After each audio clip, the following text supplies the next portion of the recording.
కమ్మటి తెలుగు కథలకు స్వాగతం. ఈరోజు మనం చెప్పుకోబోయే హాస్య కథ అమెరికాలో పని మనీషి. కథ మొదలు పెడదాం. ఆకాష్ అప్పుడే అమెరికాలో కుడికాలు పెట్టాడు. అత్తారింట్లో ఆడపిల్ల అడుగు పెట్టినట్లు. ఒక విధంగా అమెరికాలో ఉద్యోగానికి వెళ్ళే వాళ్ళందరూ అమ్మ నాన్నలను విడిచి అత్తారింటికి వచ్చినట్లే.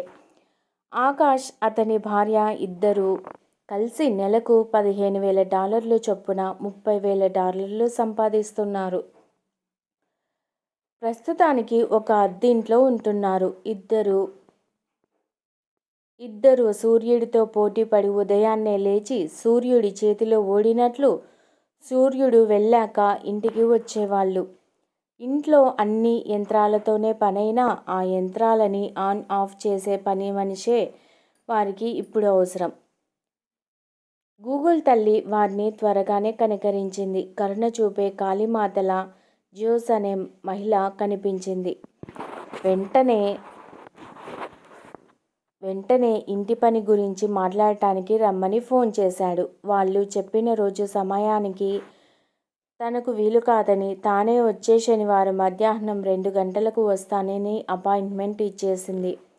విదేశంలో పనిచేసే పని మనిషి. ఆ శనివారం రానే వచ్చింది. ఆ పని కోసం వచ్చిన మనిషి ఆకాష్ ఇంటికి రాగానే సోఫాలో దర్జాగా కూర్చుంది. జోస్ ఆ పేరు ఆన్లైన్లో చూసినప్పుడు ఏ విదేశీ అమ్మాయో అనుకున్న ఆకాష్ వచ్చిన అమ్మాయి ఆంధ్ర అమ్మాయి అని తెలిసి ఆశ్చర్యపోయాడు. తేరుకొని ఆకాష్ ఏదో చెప్పేలోపే, నేను ఉదయం 8 గంటలకు వస్తా, గంటసేపే ఉంటా. నేను వచ్చే వరకు మీ వాడిన వంట పాత్రలు డిష్ వాషర్లో ఉండాలి. బట్టలు వాషింగ్ మిషన్లో వేసి ఉంచాలి. వాక్యూమ్ క్లీనర్ సిద్ధంగా ఉండాలి. 9 దాటాక ఒక్క నిమిషం కూడా ఉండను. వీకెండ్స్ నాకు సెలవు. మీకు సెలవే కాబట్టి మీ పనులు మీరే చూసుకోవాలి. జీతం నెలకు $500 ఇవ్వాలి.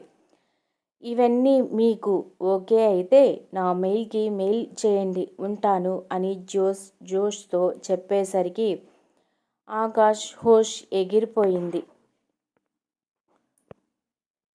ఎంత ఆలోచించినా జోస్ నిబంధనలను ఒప్పుకొని పనికి కుదుర్చుకోవడం తప్ప వేరే మార్గం భూతద్దంలో వెతికినా దొరకలేదు. జోస్ని పనికి రమ్మని మెయిల్ చేశాడు. డబ్బులు ఎక్కువే అయినా చెప్పిన సమయానికి వచ్చి చెప్పిన పనులు చేసేది జోస్. ఆకాష్ ఆఫీస్ దూరం కావడంతో తన భార్య కన్నా ముందే బయలుదేరేవాడు. ప్రతిరోజు ఆఫీస్కి వెళ్లే ముందు తన ఇంటి బయట ఆకాష్ వాడే కారు కన్నా ఖరీదైన కారు ఉండేది. దాన్ని చూస్తూ ఇలాంటి కారు తాను కొనగలుగుతానా అని అనుకునేవాడు. కొన్ని రోజులు గడిచాక ఆకాష్ సొంత ఇల్లు కోసం ఒక ప్లేస్ చూశాడు. దాని ఎదురుగా జ్యోతి నిలయం అనే ఒక పెద్ద ఖరీదైన భవంతిని చూశాడు.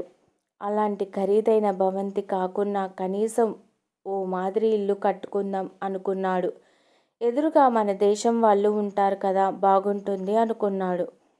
ఆకాష్ ఇల్లు పనులు పూర్తయ్యాయి. గృహప్రవేశ పనుల కారణంగా ఆకాష్ ఆఫీస్కి ఓ 2 రోజులు సెలవు పెట్టాడు. బయట నిల్చున్న ఆకాష్ రోజు చూసే ఖరీదైన కారు రావడం చూసి ఎవరిది కారు అని ఆత్రంగా చూశాడు ఆకాష్.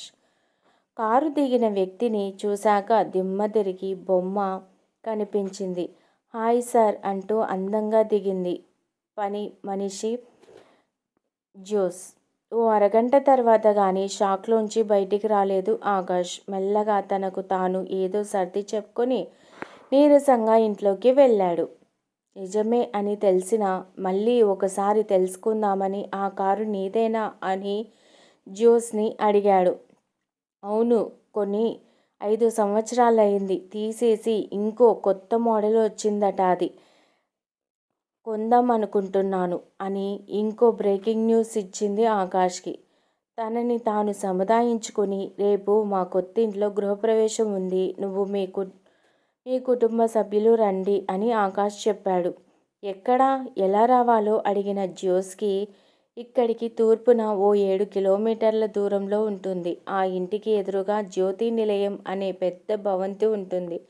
అక్కడికి వచ్చి ఎవరిని అడిగినా జ్యోతి నిలయం అడ్రస్ సులభంగా చెప్పేస్తారు అని అన్నాడు. ఆకాష్ మాటలు విన్న జోస్ పకపక నవ్వి, ఆకాష్ సార్, ఆ జ్యోతి నిలయం నాకు తెలుసు అని ఇంకా ఏదో చెప్పబోగా, ఆ ఇంట్లో కూడా నువ్వే పనిచేస్తావా అని అడిగాడు ఆకాష్. అవును, 12 గంటలు అక్కడే పనిచేస్తాను. ఎందుకంటే ఆ జ్యోతి నిలయం ఎవరిదో కాదు, మాదే. నా పేరు జ్యోతి. అమెరికాకు వచ్చాక స్టైల్గా ఉంటుందని జోస్ అని పేరు పెట్టుకున్నాను. నా పేరు మీదనే జ్యోతి నిలయం అని పెట్టారు. నేను, మా ఆయన, మా అత్తమ్మ, మామయ్యలు అందరం కలిసి నెలకు ఓ $60,000 సంపాదిస్తాం అని చెప్పి మళ్ళీ పక్కున నవ్వి ఆకాష్ గుండెల్లో అణుబాంబు పేల్చింది జోస్ అలియాస్ జ్యోతి. అప్పుడు అర్థమైంది తన ఇంట్లో ఉంది పని మనిషి కాదు, పని మనీషి అని. అమెరికాలో సాఫ్ట్వేర్ జాబ్ కన్నా పని మనిషి ఎక్కువగా సంపాదిస్తుందని తెలిసి కంగుతిన్నాడు ఆకాష్. ఈ కథ మీకు నచ్చినట్లయితే ప్లీజ్ లైక్ చేయండి, షేర్ చేయండి. కమ్మటి తెలుగు కథల ఛానల్ను సబ్స్క్రైబ్ చేయండి. Thank you very much.